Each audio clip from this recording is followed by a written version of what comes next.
I'm back, guys. We're doing another episode, second episode of the day. We got a lot going on today's episode of the DuckZone503 Podcast. We're going to be talking about the latest news surrounding the Oregon football program as Oregon promotes co-defensive coordinator Chris Hampton to the defensive back coach position, while Demetrice Martin, the former defensive back coach, is headed to Michigan State. Give my take on that, what I think about that. Former Washington defensive back Jabbar Muhammad is nearing a commitment, and Oregon lands the number 2 transfer portal defensive lineman Ja'Maree Caldwell, former Houston product. I'm your host, Dominiqk Peterson. This is the DuckZone503 Podcast, where we talk all things Oregon football. Let's get into it, folks. Welcome to the DuckZone503 Podcast, talking all things Oregon football, with your host, Dominiqk Peterson. Let's go.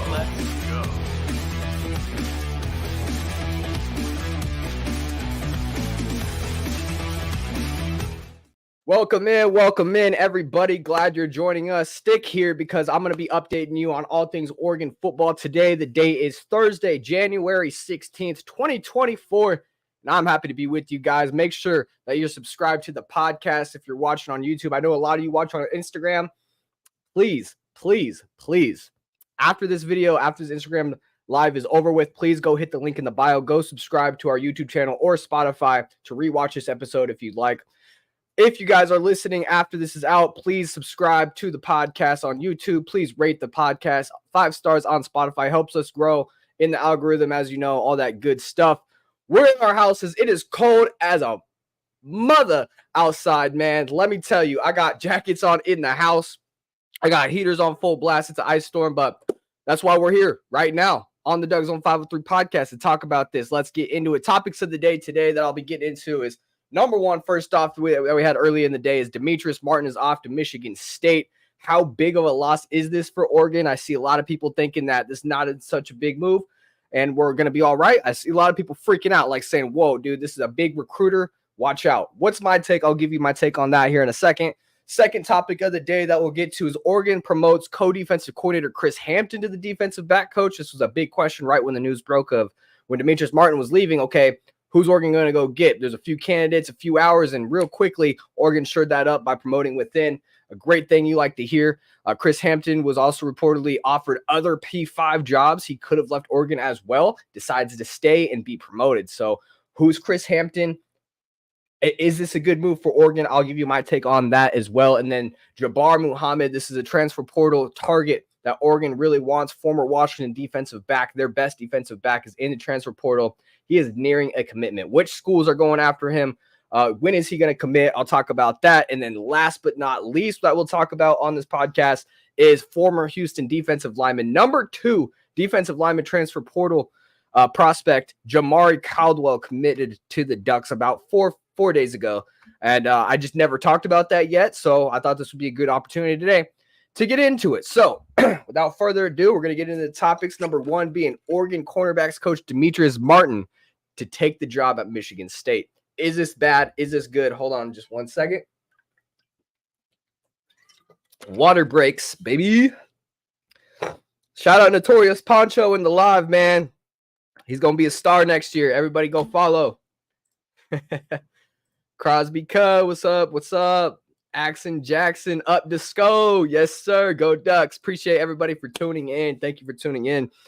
Okay, so as I speculated, okay, right when Cole Martin, we all remember freshman standout Cole Martin played the most snaps out of any freshman defensive back this season. Cole Martin hit the transfer portal, and it broke like glass. I did not see this coming.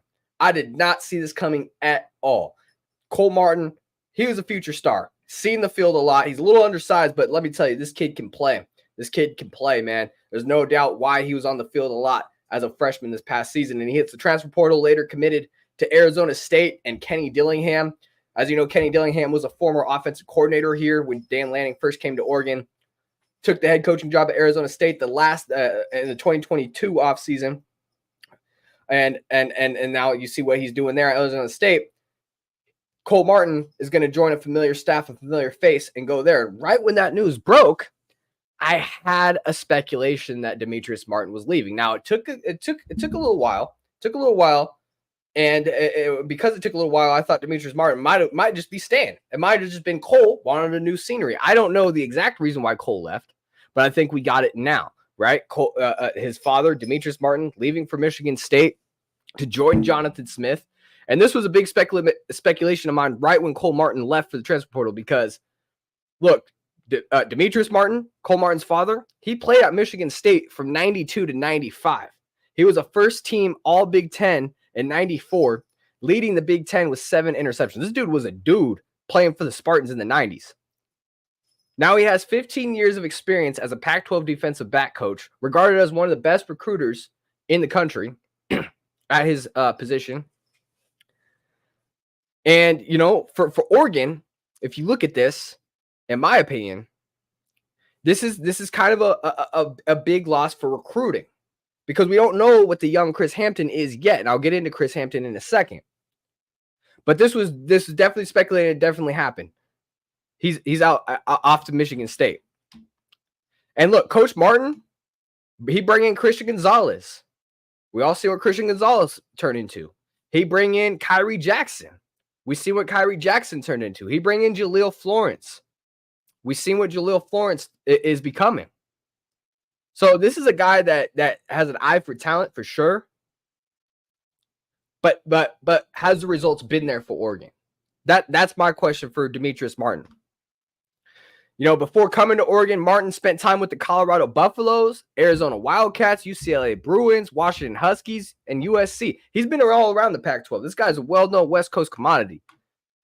A vet. That's why he's regarded as one of the best recruiters, because he's been around so long. He's got connections everywhere along the West Coast. Can get some of the best defensive backs out there when it comes to recruiting battles.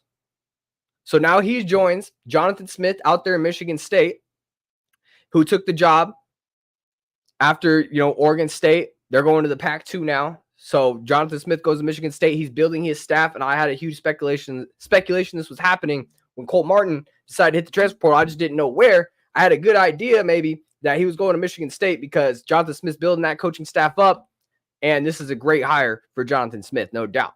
Now, the big question was for Oregon, what do you do now? Who's going to be your DB coach? And Oregon went ahead and promoted safeties coach Chris Hampton to defensive back coach. So Chris Hampton, who is he? Hampton was hired in the spring of 2023 to replace former safeties coach Matt Pallage, who later became the Baylor Bears defensive coordinators this last offseason. Chris Hampton spent 4 seasons at Tulane as a defensive back coach from 2016 to 2019 before leaving for Duke to coach cornerbacks. After his lone season in Durham, North Carolina, Hampton returned to Tulane to take over as the defensive coordinator. And let me tell you guys, Tulane, think about this. Tulane's a G5 school. We're talking 3 stars, maybe a couple 4 stars on the team. That type of talent. And at Tulane, Hampton sparked a remarkable defensive turnaround, guys. The Green Wave jumped 82 spots at number 32 in the scoring defense with 22.2 points per game in 2022 and 55 to number 46 in total defense at 360.4 yards per game. The most significant improvement in a passing defense where Tulane went from a number 115th passing defense in 2020 before Hampton's return all the way to number 37th.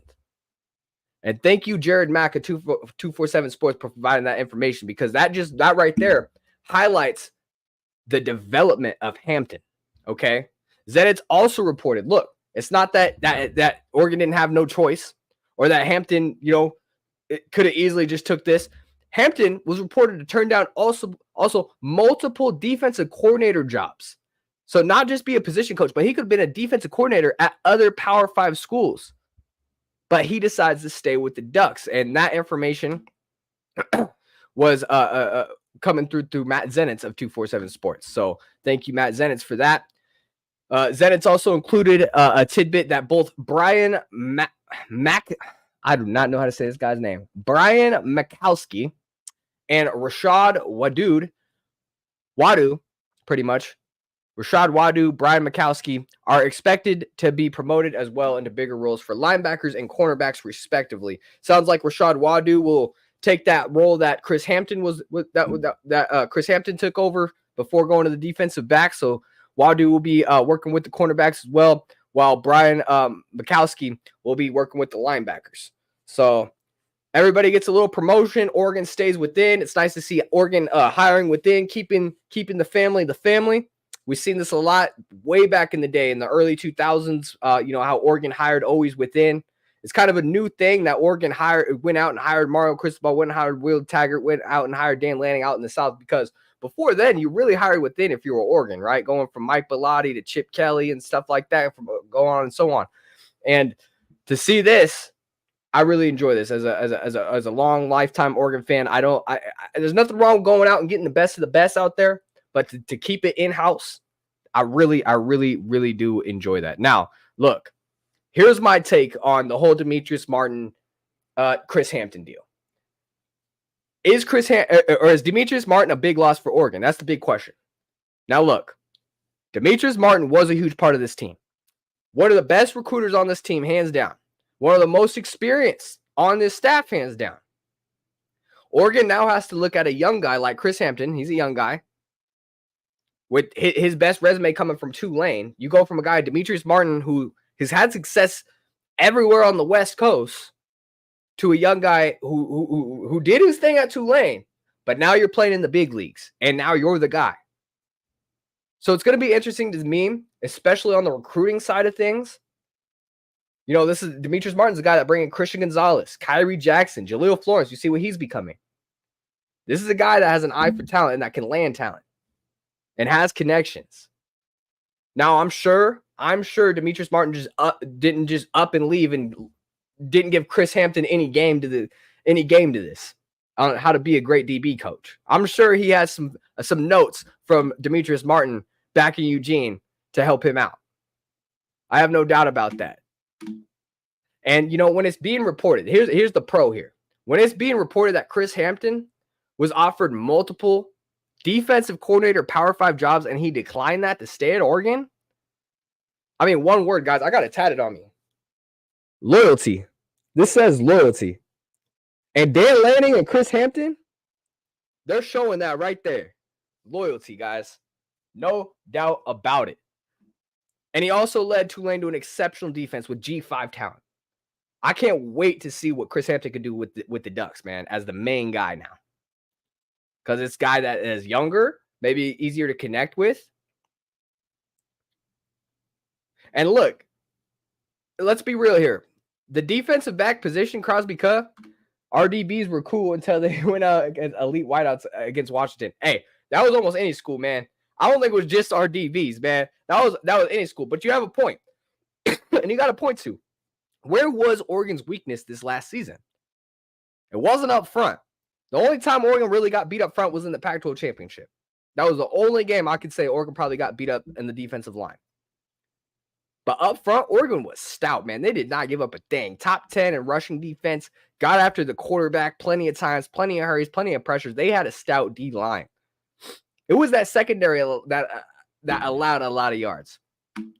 That a player or two would allow a couple things, especially against Washington. You guys are right. Especially against Washington, man. It was a struggle for the secondary. And when Dan Lanning came in, this was inherited for Dan Lanning. He inherited a really bad secondary. Look, when he first came in, his first year at Oregon ranked number 110th in passing yards allowed in 2022, guys. We allowed almost 300 passing yards a game, 270.5 yards per game in 2022. Now in 2023, Demetrice Martin, Dan Lanning, second year in the system, they go up to number 54 in passing yards allowed in 2023, going from 270.5 yards per game allowed to only allowing 215.9 yards per game, basically 216 yards per game this last season. But is that good enough? Look, that's a great jump. But if you're Demetrice Martin or if you're Dan Lanning and you're looking at where do I need to improve my team, maybe Demetrice Martin isn't the biggest loss on a developmental standpoint. Now, he's great at getting talent. Look, he bringing Christian Gonzalez, who's an instant first-round pick, Kyrie Jackson, who's going to who's going to the NFL draft. Jaleel Florence looks to be promising. But did he really develop guys like Dante Manning? Did he really develop guys behind that? Like, he's brought in guys. Demetrice Martin, elite recruiter, but how is he as a developer? And why is the pass defense at a number 110th, number 54? Look, that's a great jump, 110th to number 54 in the country, and yards per game allowed, and passing yards per game allowed. But is that good enough? Chris Hampton at Tulane had Tulane's pass defense at number 37th in the country. And if you're Dan Lanning and you're sitting there, you're asking yourself, is number 54th is best pass defense in the country where I want to be? And I think this is a change that might have needed to happen. And respectfully, on both sides, Demetrice Martin finds a great place to go at Michigan State. Great recruiter, going to do great things for Jonathan Smith, helping him out over there. And then you get a young guy in Chris Hampton that looks to be very, very promising. So I'm excited, man. I do think, in a way, Demetrice Martin could be a loss, a potential big loss for Oregon on the recruiting aspect. I'm waiting to see if Chris Hampton can recruit at the same level of Demetrice Martin. Because, look, Demetrice Martin, 15 years in the game, multiple different West Coast schools. This guy is connected as ever. And now you're handing the keys to a young guy who was under Demetrice Martin. He knows everything Demetrice Martin taught him. But can he execute the same way? Given that he was offered multiple Power 5 defensive coordinator positions and turned him down, given that he took a G5 school in Tulane to a top 40 pass defense in the country, somewhere Oregon hasn't been the last 2 years, I'll go ahead and put my trust in Chris Hampton. I'm excited. All right, let's talk about this, guys. Washington defensive back Jabbar Muhammad focused on 3 schools. We got 3 schools. We know Jabbar Muhammad entered the transfer portal about a week ago. After the Kalen DeBoer debacle, everybody's leaving Washington. Texas, Oregon, and Alabama. Texas, Oregon, and Alabama are the top 3 schools for Jabbar Muhammad. Max Torres, shout out Max Torres of Ducks Digest.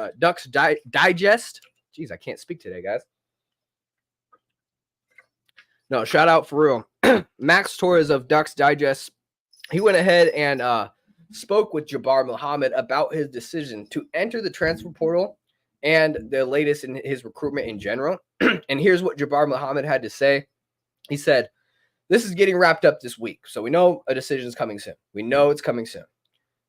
Going on here, Muhammad said, "I told my dad and my brother, I said this is getting done this week. As far as the recruiting thing, I'm past all that, honestly. I just need to go somewhere where I can be settled in, ready to go and compete." Muhammad is definitely interested in Dan Lanning in Oregon. This is what he said about Dan Lanning in Oregon here.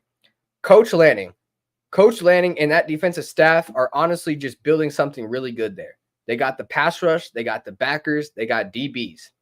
He added, they got everything you need to be successful. And like I said, that's kind of like exactly what I'm looking for at the end of the day. They have stability there. Obviously, with Coach Lanning turning down jobs and everything, Oregon's building something really special. They have a lot of firepower with quarterback. They have a lot of returning players, and they're going to be one of the top teams in the country next year. So that's what Jabbar Muhammad said about Oregon.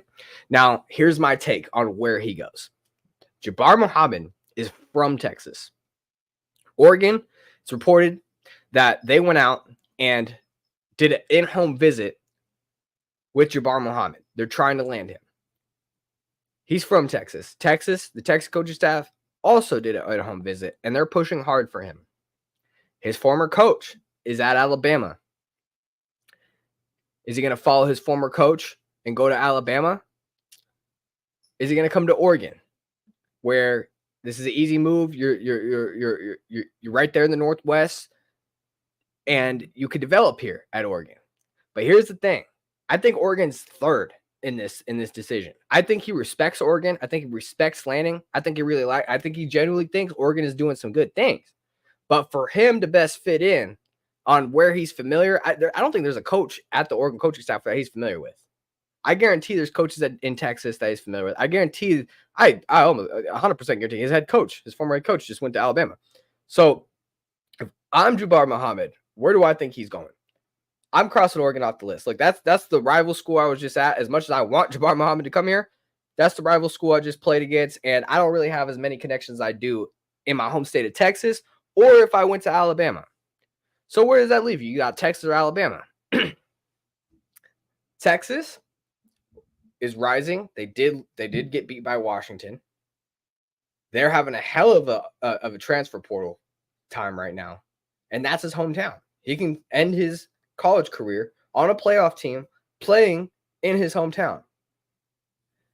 But you have the opportunity to go play defensive back at the University of Alabama. Now, I get it. Nick Saban ain't there no more. A lot of those coaches ain't there no more. It's Kalen's time. But I think the best decision if you're Jabbar Muhammad is to follow your coach to Alabama. You're one of the best defensive backs in the portal for a reason.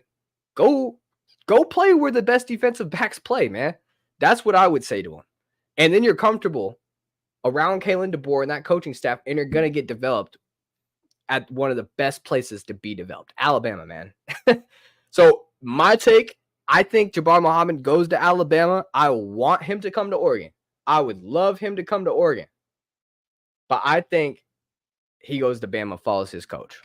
If not, it will be Texas. If it's not Alabama, it would definitely be Texas. But I don't think Oregon has a good shot here. I think they're going to push for him hard. But with them losing Demetrice Martin, having defensive back, you know, we got Chris Hampton. We plug and played right away. But I just don't know. Now, there is promising news, though. I will leave you with this. About Jabbar Muhammad. This is promising about this. Is he followed a lot of our players and a lot of our coaching staff. And Rashad Wadu, the guy that just got promoted to be a defensive back assistant, Rashad Wadu, he followed him as well. He followed Dan Lanning as well. But look, that doesn't mean he's going to commit. That could just mean, look, there's mutual respect. I'll follow you on social media. They visited each other. They're trying to recruit him, so they're going to follow each other. Does that mean he's coming here? Absolutely not. Hold your horses. But that is good news. That is 100% good news to have him following Oregon players and coaches rather than not, right?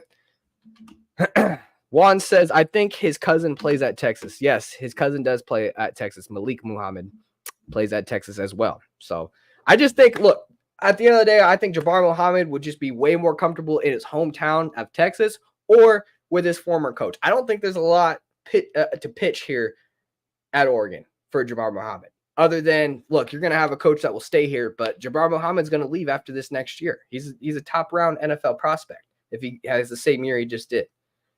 So I don't think he's really worried about which coach is going to stay or which not. I think he's just trying to go to the best school where he can have the best development and get ready for the NFL. I really think that's the case. Okay, last but not least, guys, this took me a while to get to. I'm sorry I didn't do a podcast. I've just been mad busy with all kinds of stuff, but 4 days ago, on January 12th, former Houston defensive lineman Ja'Maree Caldwell commits to Oregon football. Caldwell is a 6'1", 325-pound defensive lineman who will provide an instant impact at a position of need for real. Look, guys, you had Brandon Dorless, Popo Amavi, Casey Rogers, Taki Taimani, Mace Funa on the edge. I mean, these are guys that played a bunch of football and were really talented. All those guys are gone. Brandon Dorless, Popo Amavi, Casey Rogers, Taki Taimani. So this was obviously a position in need. Now, Dan Lanning, that 2023 class, absolutely loaded up on a whole bunch of defensive linemen. Michael Gardner, Amari Washington. I mean, dude, the list goes on. There's a bunch of young defensive linemen that can plug and play. But going into the Big Ten, in a big-time conference with big boy football, you don't want to rely on young guys, man. You want to have veteran experience. You want to have big boys up front. And at 6'3", 325, this is exactly what you're getting, okay? Caldwell played 2 seasons at Houston where he racked up 39 total tackles. 29 of those were for a loss. 8.5 sacks. That would have been the most on the team for Oregon. 8.5 sacks. 1 forced fumble. He was a 4-star player in the transfer portal and the number 17 player available this offseason. 247 Sports actually had him as the number 2, the second best defensive lineman in the portal, only behind Walter Nolan, who everybody knows about. Oregon was trying to get Walter Nolan.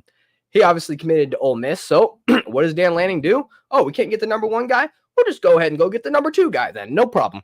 And that's what you get. He was a second-team all Big 12 player. So this is a guy that is going to absolutely dominate. Now, What kind of player is he at 6'1", 325? 325. That's kind of big. I don't see him as like a Brandon Dorless that can come in the middle or line up at the edge. This is definitely a player like Casey Rogers that definitely stood up in the middle, or some guys like I don't know if a lot of you remember a couple years ago, like 4 or 5 years ago, Jordan Riley. Jordan Riley was a Nebraska transfer that we brought in, and he played 1 year here. He's in the NFL now doing his thing. Jordan Riley was just a big dude in that middle, man. That really, or Jordan Scott, another one, but Jordan Scott was way bigger. Caldwell is almost there, 6'1", 325, but this guy that is going to be an impact player in the middle that has a bunch of veteran experience up front and that can take these young players under their wing and get them ready for when they are juniors and heavier roles, right? Because this guy's obviously going to be a plug-and-play guy right away. I think Oregon still needs to add more defensive linemen. I don't think this is the only guy you can get. The only question is, like, who's left? Right? Is there anybody really better in the transfer portal than what you have now? We're going to see. And look, let's go back to the 2023 class and just look at the defensive linemen that Oregon brought in, man. Like, we brought in so many. 2023 Oregon football recruiting class. So many defensive linemen because Dan Lanning, I had a feeling in the back of his mind, he knew that Oregon was definitely gonna go to the Big Ten because we were kind of stuck in that Pac-12 debacle, right? But just look at this, guys. Let me go by position here. Johnny Bowens III, Terrence Green, Ashton Porter, Amari Washington, Michael Gardner, Tavita Poeme, but he transferred to Oregon State. So we got 5 freshmen D linemen this last offseason becoming sophomores. Some going to be, redshirt freshmen. 5 guys ready to go for that defensive line position. On the edge, Mateo Ugiagale, Blake Purchase, Tatum Tuioti, Jaden Moore to replace Mace Foon over there. I mean, and Jordan Birch returns. I mean, dude, this D line is deep. There's going to be a lot of guys with new roles that are going to have to step up. I'm interested to see out of those 5 guys, Amari Washington, Johnny Bowens, Michael Gardner, out of all those guys, who steps up and gets some prominent play time. And unfortunately, in the business we're in the era we're in, who doesn't get play time this next season out of those 5 guys, you're going to see 2 or 3 of those guys probably transfer in the next offseason. It's just the way of the game, man. It's just the way the game goes. Constant movement. Makes my job fun, keeping you guys updated. All these damn updates left and right. Anyways, let's look into some comments before I go. Thoughts on Jurion Dickey, Daniel Stiffenuance Jr. Sorry if I said your name wrong. Thoughts on Jurion. So Jurion is a player who did not play a lot this last season. And it wasn't because he wasn't good enough. For one, he was battling an injury. Okay. He had a bad, I think he tore his meniscus in high school coming into his freshman year. So he just couldn't do anything till later in the season. And obviously this was kept under wraps. Coaches don't really talk about injuries, especially at the college level. And there's a reason why we didn't see him on the field. It wasn't because he didn't have talent. Look, this is a 5-star kid. I think he was number 2 rated wide receiver in the 2023 class, second best. So right behind Zachariah Branch. We all see what Zachariah Branch can do when, so I'm excited to see Jurion get healthy, actually see him on the field, actually see what he can do when he's fully healthy. And then another thing you got to consider with Jurion Dickey is when he came in, you got to think about this 2024 class right now. Everybody that just signed in this 2024 class, everybody but I think 1 or 2 players are on campus right now. So you're adjusted to the college life. You're getting the playbook right now. You have 8-9 months to get everything ready for the season, right? If you're on campus right now. Jurion, he came in June or July, I think. It was actually July. So that gives you 2 months. You missed the whole spring regiment. You miss all the spring practices, the spring football game to climb up the depth chart. And you come in July and trying to get ready for fall camp, essentially. And he's coming off an injury. So obviously there was not that much of an opportunity for Jurion this year. Good news is he got to keep his red shirt. So he's a red shirt freshman. So he's still a freshman next year, which is great. Evan Stewart. Okay, JMC says, Evan Stewart, the number 1, Tez number 2, Trey number 3. Me personally, I see Tez number 1 as the number 1. This is a guy that had over 1,000 yards last season. I think Evan Stewart only had around 600 yards, 700 yards around there. So Tez is a over 1,000-yard receiver. He did it at Troy as well. Could have went to the NFL and been a top 3 pick. Top 3 round pick. Not a top 3 pick. Top 3 round pick. I believe. Maybe top 5 round pick. But this guy, if he does it again, which I think he's going to, because he has Dylan Gabriel at quarterback, an offensive line that's probably 2 best tackles. You got Josh Connolly. You got Josh Connolly and Johnny Cornelius coming back at your tackle. I mean, man, it's going to be crazy. So I would put Tez at 1. I would put Evan Stewart at 2. I think Evan Stewart is special. Okay. I talked about Evan Stewart on some other podcasts. I think he's special talent. I just think he needs to put it all together. He can take plays off. He's not getting involved in the offense. He won't block for certain players. This is what I've seen on film. So I want to see him develop into an all-around player and give 100% of himself every single play. And then number 3, I would definitely have Trayshawn Holden, maybe Gary Bryant Jr. I think them two made some plays last year here and there, but never really took a leadership role. So I'm excited to see how that turns out. I don't know. It says Ducks to the playoffs. Look, the playoffs turned into 12-team playoff next year. We're in one of the best conferences you can be in. I definitely think, even if Oregon loses 2 games, I definitely think Oregon will make it into the college football playoff next year because it's 12 teams and you're in one of the tougher conferences. You'll have that argument already. Stewart was hurt, I think. Yeah. Evan Stewart did battle injuries. Yes, he did. Evan Stewart did battle a lot of injuries. That's one thing coming into Oregon that Oregon fans should be aware of is he is injury prone. So hopefully the Oregon injury medical staff can definitely work on him and keep him healthy. And hopefully he doesn't have the same injury things. Another thing is his attitude. This is the thing that from Texas A&M reporters have reported to me under the table is his attitude. He can take some plays off. Look, this is a star wide receiver. He's the man in high school. And when you come into college, you're not always getting the ball. It could be a little different. And for him, he liked to take some plays off and stuff, not block for his wide receiver, stuff like that. So that's things that I'm going to be watching when I watch Evan Stewart. Because this guy, when he puts it all together, one of the best wide receivers in all of college football. One of the best wide receivers in all of college football, no doubt. Okay, what's going on? Who's starting in the secondary? Finn 3gin says, oh, man, I would have to put Tysheem Johnson and Kobe Savage back there at safety. Tysheem Johnson and Kobe Savage at safety. Defensive back, I think you got to go Jaleel Florence and Cam Alexander. If it's not Cam Alexander, maybe Sion Loele. Sion Loele was the number 1 JUCO DB coming in. So one of those two, Cam Alexander or Sion, I think will have to step up coming through the transfer portal. And then you obviously got Jaleel Florence, who's a proven commodity there at the defensive back. What's up, Dom? Says C. Clark 13. What up, man? How you doing? Defensive back coach leaving to Michigan State. How much of an effect will this have on our corner game? Yeah, Oliver _ N3T4. I kind of addressed this a little bit. Look, Oregon was 110th in year 1 of Dan Lanning. Oregon was number 54th of the last season in passing defense. Both of those seasons were with Demetrice Martin. I think Oregon should be better there. Is that because of Demetrice Martin? I don't know. One thing I do know that Demetrice Martin brought to the game is he was well-connected, very veteran coach, and could recruit like anybody in the country. When it came to recruiting DBs, this guy was going to land them. Okay? Christian Gonzalez, Kyrie Jackson, Jaleel Florence. These are 3 guys, notable guys that he's already brought to Oregon, and that will be NFL draft picks.